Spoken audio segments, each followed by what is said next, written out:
গ্রাম্য পরিবেশ মানে সুন্দর একটি সকাল, পাখির ডাক, সুন্দর সুন্দর গাছপালা, অনেক সুন্দর।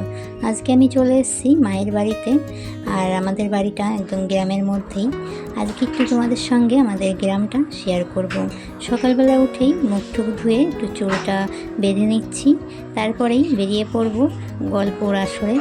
বাপের বাড়ি মানেই মেয়েদের অনেক মজার জায়গা, যেখানে কোনো চিন্তা নেই, ভাবনা নেই, রান্নাবান্নার কোনো টেনশন নেই, খালি ঘোরো, গল্প করো আর টাইম টু টাইম খেয়ে যাও। সেরকমই। এই দেখো, ছেলেকে খেতে দিয়েছিলাম হরলিক্স, পিঁপড়ে ধরেছে গ্লাসটায়। গ্লাসটাকে বেসিনে রেখে তারপরে বেরিয়ে পড়বো বললাম বলে এটা ভেবো না অনেক দূরে বেরিয়ে পড়বো, সেটা নয়। এমনি পাড়াতে ঘুরতে যাব, আর পাশেই দিদিদের বাড়ি আছে, সেইখানেই যাব। মোবাইল স্ট্যান্ডটা আনিনি, সেই জন্য গ্লাসটা আর ধুতে পারলাম না। এক হাতে মোবাইল নিয়ে ক্যামেরা করছি। এখন যাচ্ছি বাইরে, আর বাইরে গিয়েই দেখছি চারিদিকে সবুজে সবুজ।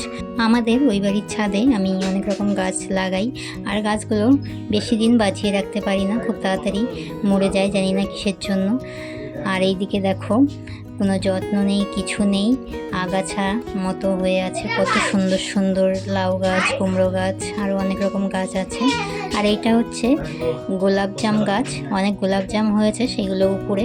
আমি তোমাদের নিচের থেকে কয়টা দেখিয়ে দিচ্ছি। এই গোলাপজামগুলো যখন পাকে তখন খেতে দারুণ লাগে, আর একটা সুন্দর একটা গোলাপের স্মেল আসে।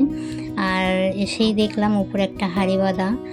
হাঁড়িটা দেখে একটু কৌতূহল হলো, হাঁড়ির মধ্যে কী আছে। তখনই কাকিমা বলল হাঁড়ির মধ্যে টুনটুনি পাখিতে বাসা করেছে, বাসা করে আবার বাচ্চাও পেরেছে। তো দেখার খুব ইচ্ছা হলো। এদিকে দেখি কাকিমার শরীরটা ভালো নেই, বোন রান্না করছে ডাল আর নিরামিষ, যাই হোক নিরামিষ রান্না করছে। আমি এদিকে বেঞ্চটা নিয়ে চলে গেলাম হাঁড়ির মধ্যে টুনটুনি পাখির বাচ্চাগুলো দেখার জন্য। কিন্তু হাঁড়িটা এত উঁচু, আমি নিজেও দেখতে পারলাম না, আর তোমাদেরকেও দেখাতে পারলাম না। যাই হোক, এবার ছাতাটা মাথায় দিয়ে চলে যাচ্ছি দিদিদের বাড়িতে।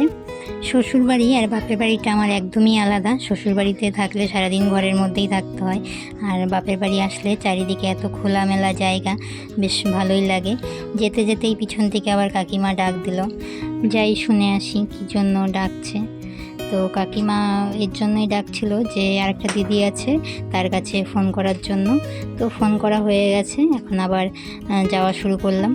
তো এই যে হচ্ছে দিদিদের বাড়ি যাওয়ার রাস্তা। দিদিরা নতুনই বাড়ি করেছে, তো খুব সুন্দর লাগে আমার জায়গাটা, চারিদিকে গাছপালা, মাঠ, মাঝখানে ওদের বাড়ি।